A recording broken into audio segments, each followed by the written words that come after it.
আমাৰ U P P L দলৰ পৰা ৰূপধন চৰকাৰীকে সকলো ৰাইজে মানে ছাপোৰ্ট কৰি আছে। তুমি কি কোৱা? মই সেই বিষয়তে ক'বলৈ ভাবিছোঁ যে আমি ৰূপধন চৰকাৰীৰ কথাটো আমি শুনি আছোঁ আৰু তেখেতৰ কৰ্মকৰ্তা আমি দেখি আছোঁ। তেখেতে ইলেকশ্যন আগৰ পৰা যেনেকৈ লাগিছে, তেখেতে সেই ৰাইজৰ লগত যেনেকৈ ওতঃপ্ৰোতভাৱে জড়িত হৈ তেখেতে কাম কৰি আহিছে, সেই কাম কৰাখিনি আমি ভাল লাগিছে। আমি ভাল দেখি কেনে আমি তেখেতক আমি ছাপোৰ্ট কৰিছোঁ যে তেখেতে এইবাৰ তাৰমানে চেয়াৰমেন হ'ব লাগে।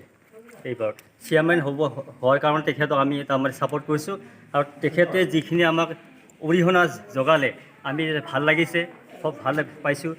আমি ভাবিছোঁ যে তেখেতৰ যিটো অনুপ্ৰেৰণা লৈ যদি চেয়াৰমেনৰ পথত যদি তেখেতক নিয়োগ কৰি কিনে যদি চৰকাৰৰ দায়িত্ব অৰ্পণ কৰা হয়, ৰাইজৰ দায়িত্ব অৰ্পণ কৰা হয়, তেতিয়া আমাৰ ভাল ধৰণে চলিব বুলি আমি বিবেচনা কৰিছোঁ। আৰু তেখেতে যদি এই পথৰ পৰা বঞ্চিত হ'ব লগা হয়, মই বিবেচনা কৰিছোঁ আমাৰ বহুত অসুবিধা আহি যাব পাৰে ৰাইজৰ। আৰু বহুত ৰাইজে যিহেতু তেখেতকে ছাপোৰ্ট কৰিছে, তেখেতৰ কৰ্মকৰ্তাবোৰ ভাল দেখিছে, ভাল লাগিছে, সেয়েহে মই সেইখিনিকে ক'লোঁ। ইয়াতেতো যিকেইজন সদস্য আছে কিন্তু চব হয়তো ভাৰপ্ৰাপ্ত বিষয়া, কিন্তু সেইদিনাখন চেয়াৰমেন নিৰ্বাচন কৰিম বুলি কোৱাত সেইদিনা বহুত ৰাইজে আহিছিলে, কিন্তু ওপৰ মহলৰ পৰা যি নিৰ্বাচকসকলে যিসকলে নিৰ্বাচন কৰিব আহিছিলে সেইসকলৰ তাৰমানে দ্বিধাগ্ৰস্তৰ কাৰণে হয়তো নিৰ্বাচনখন নহ'লে। সেইদিনা আমাৰ ৰাইজে বহুতে অশান্তি পাই গৈছে।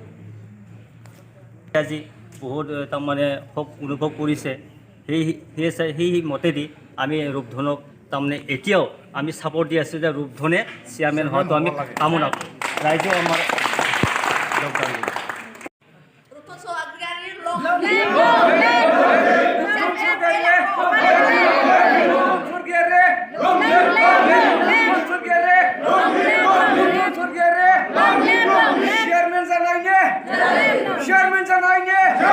চেয়াৰম্যান হোনাইনে